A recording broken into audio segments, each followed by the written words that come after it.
ஓம் நம சிவாய். இந்த பதிவில் நம்ம பார்க்க போகிறது கை விரலில் இருக்கக்கூடிய நகமும் அதில் சேரக்கூடிய அழுக்கும் அதனால் ஏற்படக்கூடிய பாதிப்பும். பொதுவாக கை விரலில் நம்முடைய தாத்தா பாட்டி இவங்க எல்லாம் என்ன சொல்லுவாங்கன்னா, கை விரலில் நகம் அதிகமாக சேர்க்காத, அழுக்கு சேரக்கூடாது, அது உடலுக்கு நல்லதல்ல, வயிற்றுக்கு நல்லதில்லை. நம்ம சாப்பிடும்போது அந்த விரலில் அந்த நகத்தில் இருக்கக்கூடிய அழுக்கானது நம்ம உணவு சாப்பிடும்போது அந்த உணவுடன் சேர்ந்து அந்த அழுக்கும் வயிற்றுக்குள்ளே போகிறதுக்கு வாய்ப்பு இருக்குது, வயிற்று வலி வரும் இப்படின்னு பொதுவாக சொல்லுவாங்க. ஆனால் பார்த்திங்கன்னா ஜோதிட ரீதியாக பார்க்கும்போது அந்த கை விரலில் இருக்கக்கூடிய அந்த அழுக்குக்கும் நம் வாழ்க்கையில் ஏற்படைய சில பாதிப்புக்கும் கண்டிப்பாக சம்பந்தம் உண்டு. அது என்னென்னு பார்க்கும்போது, கைங்கிறது யார்? புதன். கை விரலும் புதன் தான். ஆனால் நகம், கை விரலில் இருக்கக்கூடிய நகம் யார்? கேது பகவான். அந்த நகத்துக்கு இடையில் இருக்கக்கூடிய அந்த அழுக்கு யார்? சனி பகவான். இன்னும் சொல்லப்போனால் சனி பகவானுடைய புதல்வன் மாந்தி அவர்கள்னு சொல்லலாம்.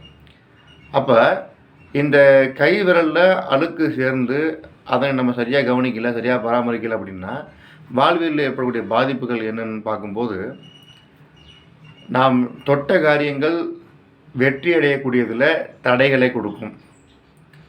அடுத்தது, கொடுக்கல் வாங்கல் சார்ந்ததில் தேவையற்ற பிரச்சனைகள் ஏற்படும்.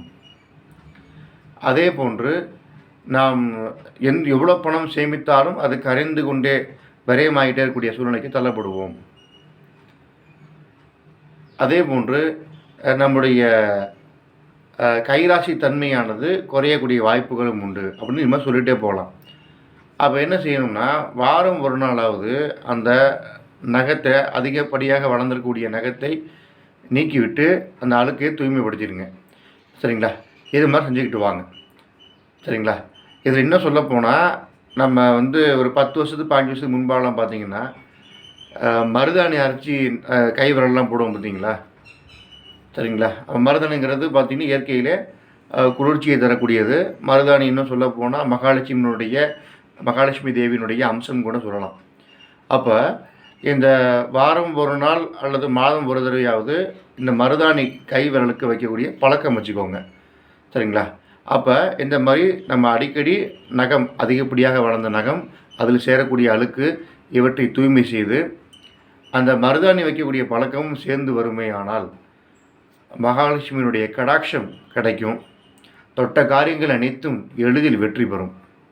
கைராசித்தன்மை, நம்முடைய கைராசித்தன்மை அதிகரித்து கொண்டே செல்லும். சொல்லுவோம்ல, அவர் கைராசிக்காரர் இருப்பார்னு சொல்லுவாங்க இல்லையா? அந்த பெயர் நமக்கு நிலைத்து இருக்கும். பண வரவு அதிகமாகி கொண்டே இருக்கும். கொடுக்கல் வாங்கல் சார்ந்ததில் எந்த சிக்கலும் இருக்காது. விரயங்கள் குறையும், படிப்படியாக குறைந்து கடைசியில் விரயமே இல்லாத சூழ்நிலைக்கு வரும் என்று நம்பலாம். சரிங்களா? ஸோ இது மாதிரியான விஷயங்களை நல்ல விதமாக முயற்சி செய்து பாருங்கள். கண்டிப்பாக நல்லதே நடக்கும். நன்றி, வணக்கம்.